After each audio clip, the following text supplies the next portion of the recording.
Sir, इतना सारा पढ़ लिया है ना कि अब ऐसा लग रहा है कि एग्जाम में याद आएगा कि नहीं। यानी जब वो हम एग्जाम्स के 1.5 डेज में रिवीजन कर रहे होंगे, क्या हम सारी बातों को रिकॉल कर पाएंगे? Will we be able to do it और नॉट? मैं आपको एक बात बताऊं ना, अगर आपके मन में ये सवाल चल रहा है कि आप कर पाओगे या नहीं कर पाओगे, आपसे हो पाएगा या नहीं हो पाएगा, द आंसर इज हो जाएगा। आंसर इज हो जाएगा। देखो, सीए एग्जाम्स हो या कोई भी चीज हो ना लाइफ में, दो चीजों को टेस्ट करती है सर। क्या? एक तो आपकी प्रिपरेशन, एक आपका माइंडसेट। आपका प्रिपरेशन और माइंडसेट, यही दोनों चीजें मिलकर इंश्योर करेंगे कि आप कैसा परफॉर्म करते हो एग्जाम में।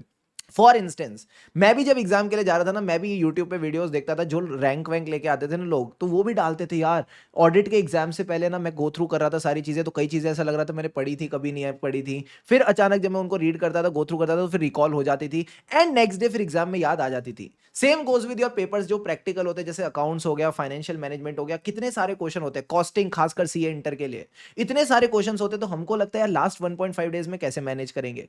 बट उस टाइम के लिए आपने बस इतना ध्यान रखना है कि आज की डेट में आपके पास ना वो सिलेक्टेड क्वेश्चंस होने चाहिए। अगर आपके पास वो सिलेक्टेड क्वेश्चंस होंगे जिनको आपने अपनी प्रीवियस रिवीजंस में मार्क कर रखा है ना, ट्रस्ट मी, आपने बस उनको गो थ्रू करते चलना है। एंड जब आप उनको गो थ्रू करते चलते हो ना, आपको चीजें रिकॉल होने लग जाती हैं, आपको चीजें याद आने लग जाती है, थोड़ा थोड़ा कॉन्फिडेंस आने लग जाता है। नेक्स्ट डे जब आप पेपर लिखते हो ना, चीजों चीजें हो जाती है। मैं आपको बोल रहा था ना, माइंडसेट इंपॉर्टेंट है। आंसर इज यस, बहुत ज्यादा इंपॉर्टेंट है। ये जो माइंडसेट है ना, आपने एक थोड़ा पॉजिटिव माइंडसेट रखना है, अपने अंदर ना बिलीफ रखना है। सबसे इंपॉर्टेंट चीज अगर वर्ल्ड में कोई है ना sir, after your hard work, that is your belief. आपको उस हार्डवर्क में बिलीव करना पड़ेगा, तभी वो मैजिकल हो पाएगा। तभी वो मैजिकल हो पाएगा, तभी वो आपको रिजल्ट दे पाएगा, तभी वो आप सक्सेसफुल हो पाओगे। जो भी मेहनत करी है सर, उस मेहनत को आप ये मान लो, वो मेहनत ना कहीं लॉक पड़ी है। वो मेहनत कहीं लॉक पड़ी है, और उस ताले की जो चाबी है ना, दैट इज योर बिलीफ। आपको खुद पे तो यार भरोसा रखना पड़ेगा। आप एक बात बताओ, आप चाह रहे हो आईसीआई आप पे भरोसा करे कि यार ये बंदा सही है, इसको तो इस बार एग्जाम में पास करना चाहिए। क्या आईसीआई से पहले आपका कर्तव्य नहीं बनता, आपकी रिस्पॉन्सिबिलिटी नहीं बनती कि आप अपने ऊपर भरोसा करो? यार जो मैंने प्रिपरेशन करी है ना, दैट इज इनफ। कई बच्चों का मैं देखता हूं कि सर वो ना थोड़ा सेल्फ डाउट में आ जाते हैं, भले ही उनके ना बाकी प्रिपरेशन पूरी ठीक होती है, इक्के दुक्के टॉपिक्स नहीं होते। यार आप एक बात समझो, CA studies is not a class 12th का एग्जाम जहां आप 100% एकदम परफेक्शनिस्ट के साथ प्रिपेयर करके जा सकते हो। नहीं, all you can do is just try your best. आप बस ये कोशिश कर सकते हो कि जो 75 to 80% टॉपिक्स है, 75 to 80% टॉपिक्स है, उन पे आपकी कमांड अच्छी होनी चाहिए, सो दैट एग्जाम में वो 40s और 50s टच करना is a very easy game for you. जो एग्जामिनर है वो ये नहीं चाहता कि आप चार चार पांच पांच छह छह पेजेस भरो, नहीं। वो बस ये चाहता है कि जो भी आप लिखो ना, क्वालिटी से लिखो। जो आप लिखो वो एकदम क्वालिटी से लिखो, ताकि जैसे ही आपके वो आंसर्स मैच हो जाए, वो सीधा सीधा आपको नंबर देता चला जाए। तो आपने बस ये सोचना है कि मुझे वो क्वालिटी बना के रखनी है। कई बार आपको हो सकता है डिफिकल्टी हो इन रिकॉलिंग सम कॉन्सेप्ट्स, या क्वेश्चन करते वक्त आप अटक जाओ। पता है हम अटकते भी कब हैं?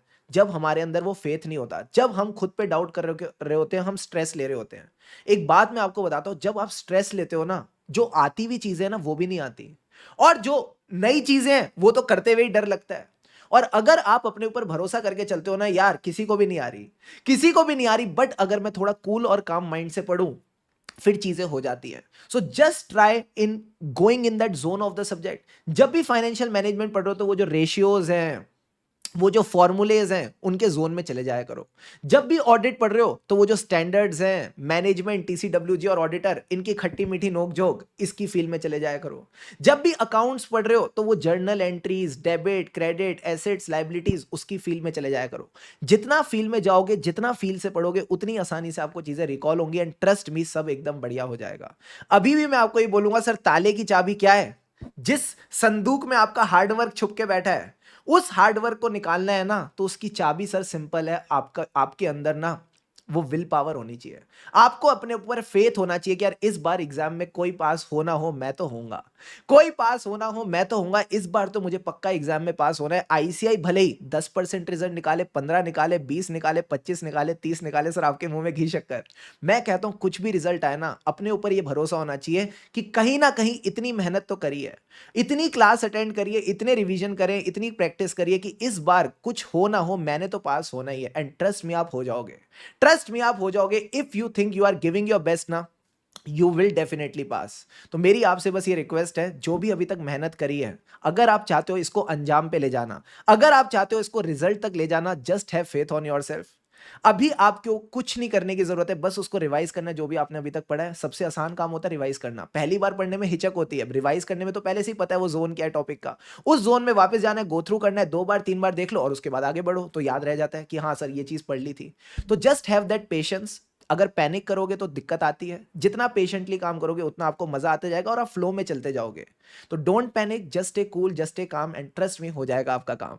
तो बस आपने वो कंफर्ट बनाए रखना है, किताबों के साथ वो दोस्ती बनाए रखनी है, and trust me you will get the best of the results. So यूं ही खुशी खुशी मन लगाकर पढ़ते रहें, खुशी से पढ़ेंगे तभी आगे बढ़ेंगे, एंड इस बार डेफिनेटली एग्जाम्स में रॉक करेंगे। ऑल द बेस्ट, लगे रहो।